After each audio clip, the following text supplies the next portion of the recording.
if people vote within 7 days of an election, are they highly confident? Are you highly confident that those ballots would then be received? Extremely highly confident.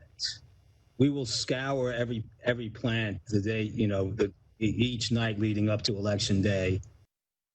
That Postmaster General Louis DEJOY this morning at a Senate hearing, sounding like nothing's wrong with the Postal Service. Ordinarily, there would be no reason to question what he's saying, but we certainly are not in ordinary times. His boss, the president, he's been ginning up controversy about mail delivery because he says mail-in voting leads to widespread fraud, even though there is zero evidence of that. Now, Democrats also questioned DEJOY about the much publicized service cuts, but they didn't get much from him. We've heard about the sorters. You addressed that earlier. Will you be bringing back any mail sorting machines that have been removed since you've become Postmaster General? Will any of those come back? There's no intention to do that. They're not needed, sir. So you will not bring back any processors? They're not needed, sir. Okay. None of this, of course, happening in a vacuum. Many people concerned that President Trump could try to steal the election. And when he says things like this, it makes people even more concerned. The only way we're going to lose this election is if the election is rigged. Remember that. It's the only way we're going to lose this election. That's a big statement. The only way they're going to win is that way, and we can't let that happen. His press secretary certainly isn't doing anything to calm things down. Is the president saying if he doesn't win this election that he will not accept the results unless he wins? The president has always said he'll see what happens and make a determination in the aftermath. Doesn't exactly sound like a peaceful transition of power. All right, let's bring in our guest to discuss. Professor Paul Gronke. He teaches political science at Reed College. He's also director of the Early Voting Information Center. Paul, I got to tell you, obviously, like a lot of folks, we read with concern about what the Postmaster General was doing.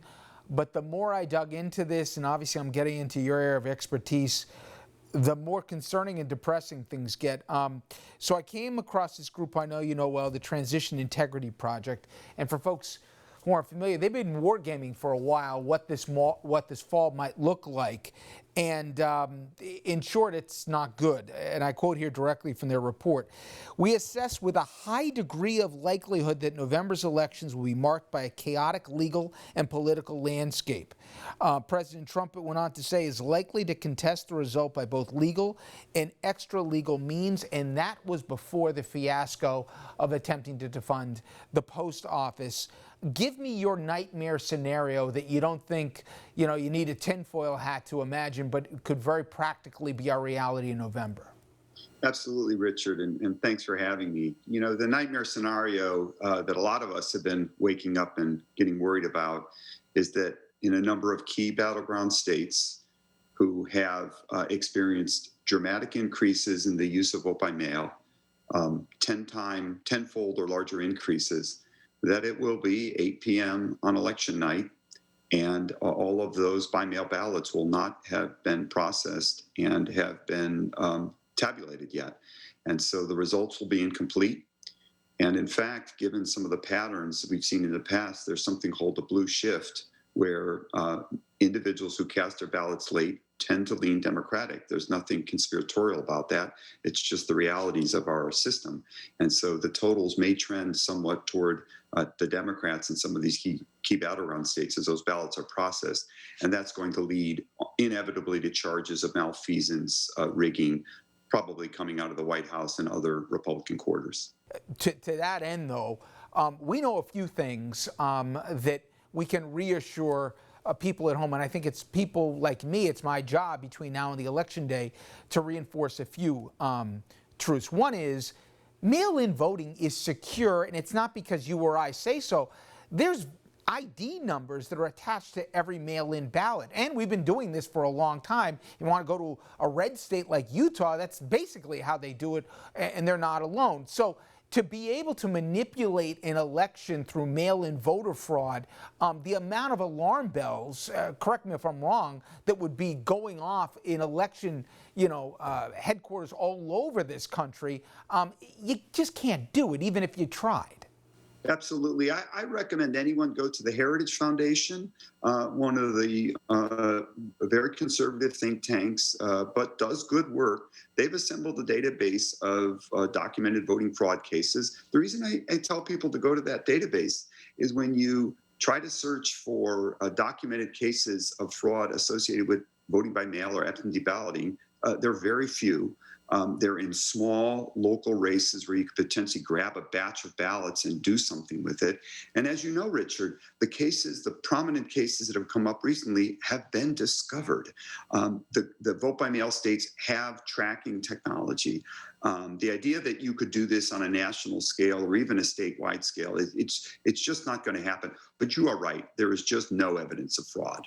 States could do more, and that states like New York and a handful of others, if they change basically their state bylaws here and got the process started sooner or allowed the counting of this for people who do mail in and not wait till Election Day, it could make the process more seamless, right? That's right, though. I hate to be an academic here, but I am. I hope we'll use the word process and not count. And that's an important distinction. What they do is they go through all the various steps of processing those ballots, but they do not count or tabulate them before Election Day. But yes, all of those steps need to be completed. It's too late to change the laws in all likelihood, but some states are changing some procedures. New York just today, for example, announced that a fear of COVID is enough for you to, that's an excuse.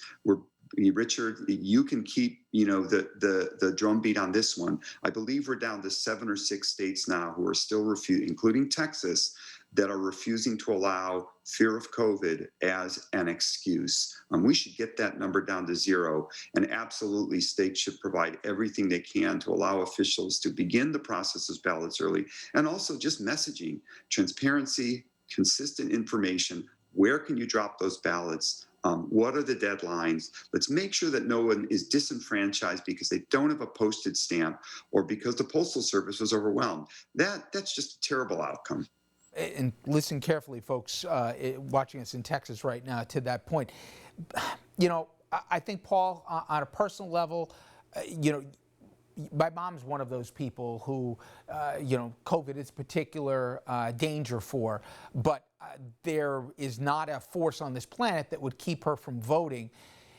Is there almost, given the fact I know after 3+ years, this president will act in self-interest, and I know the recent polls show that overwhelmingly Democrats are more likely to vote via mail than Republicans, who will do so overwhelmingly in person. Because of that simple poll, I know the president will do whatever it is in his power to make it difficult for what he believes his opponents to cast their ballot. To that end, is it almost, although it's dangerous to say it, just say, listen, if you don't get what you need in terms of to be able to vote via mail by this date, show up at the polls in person.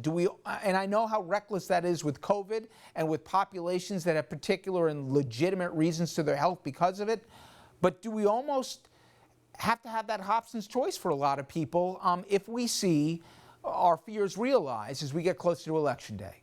So listen, my heart goes out to your mom. Richard, I recently received an email from a couple in New York City in their 80s who didn't know how to apply for an absentee ballot. I directed them to one of the resources that you have on your page where people can do that application. Your viewers should also know that there is the ability, not in every state, but there is the ability in many states to go in person prior to Election Day and fill out the absentee application and receive those materials. 37 states also provide early in-person voting. I am confident that election officials are going to be able to provide a safe process, but it's going to be extremely inconvenient. But you're right, you may need to go and wait in line and cast that ballot. Hey, Paul, I appreciate the time so much. Thank you. Thank you, Richard. And up next, a former top official in the Clinton Justice Department. He'll join us to discuss the latest bombshell revelations when it comes to the Trump campaign in Russia, Steve Bannon's arrest, and much more.